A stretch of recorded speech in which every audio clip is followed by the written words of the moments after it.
በቀጥታ ምስጢረ ሥላሴን የሰበከው ለመጀመሪያ ጊዜ ቅዱስ ገብርኤል ነው። የሥላሴን አንድነትና ሶስትነት የሰበከው ቅዱስ ገብርኤል ትጸንሻለሽ አላት። ወንድ ልጅ ትወልጃለሽ ስሙንም ኢየሱስ ትይዋለሽ እያለ ከተናገረ በኋላ መንፈስ ቅዱስ ያድርብሻል፣ የልዑል ኃይል ይጸልልሻል፣ ካንቺ የሚወለደው ቅዱሱ የእግዚአብሔር ልጅ ይባላል። ሶስት አካላትን ጠርቷል። ሶስት አካላትን። ይሄ ምስጢረ ሥላሴን የሚገልጥ ነው። የትም ቦታ እንደዚህ በዝርዝር የምታገኙበት ሌላ ክፍል የለም።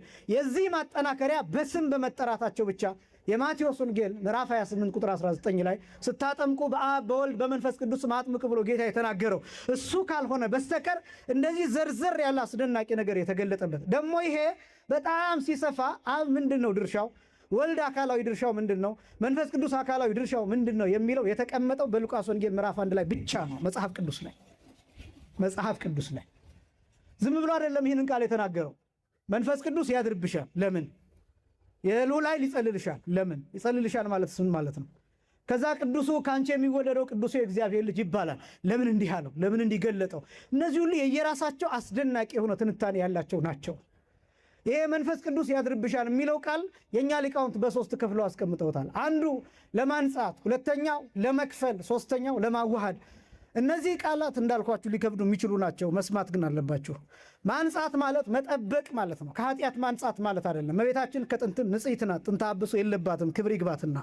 መንፈስ ቅዱስ ያድርብሻል ሲባል ሊያነጻት ነው ሲባል ከኃጢአት ሊያነጻት አይደለም፣ ከጥንተ አብሶ ሊያነጻት አይደለም። ማንጻት ምንድን ነው ትሉኝ እንደሆነ መጠበቅ፣ መከልከል ነው።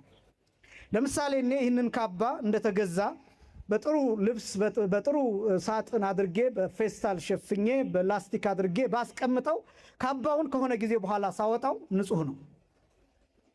ምን አድርጌው ነው? ካባውን አጥቤው አይደለም።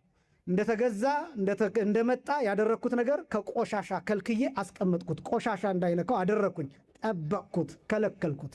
ማንጻት ማለት ይሄ ነው። መጠበቅ ማለት ይሄ ነው።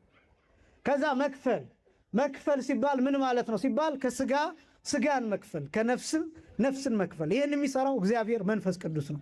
ልክ አንዲት ሴት ኬክ እንደምትጋግረው ልክ እንደዛ በማኅፀነ ማርያም ውስጥ ያለውን ምስጢረ ሥጋዌውን የሚያዘጋጀው እግዚአብሔር መንፈስ ቅዱስ ነው። ይህ የመንፈስ ቅዱስ አካላዊ ድርሻ ተብሎ ይገለጣል። ቅዱስ ዮሐንስ አፈወርቅ ወአናሚሁኒ መንፈስ ቅዱስ ብሎ ይገልጠዋል። ሸማኔው መንፈስ ቅዱስ ነው ይላል። ሸማኔ ምንድን ነው የሚያደርገው? ጋቢ ይሰራል፣ ጥለላ ይሰራል፣ ልብስን ሁለቱን ክሮች አገናኝቶ ይሰራል። ያንን የሰራው እግዚአብሔር መንፈስ ቅዱስ ነው። ጋቢ ሁለት ነገሮች አሉ። አንድ ከላይ የሚወርድ፣ ሁለተኛው ደግሞ አግድም የሆነ ክር አለው። እነዚህ ሁለቱን እንደተዋሃዱ የቃል ርደት የሥጋ እርገት የተከናወነው በመንፈስ ቅዱስ ጥበብ ነው። ለዚህ ነው መንፈስ ቅዱስ ያድርብሻል የተባለው።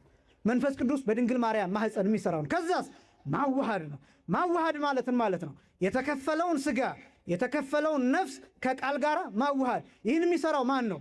መንፈስ ቅዱስ። ወገባሪ ሁሰ ለውእቱ ሥጋ መንፈስ ቅዱስ። ይህንን ሥጋ የሰራው ያዋሃደው የመጠነው መንፈስ ቅዱስ ነው።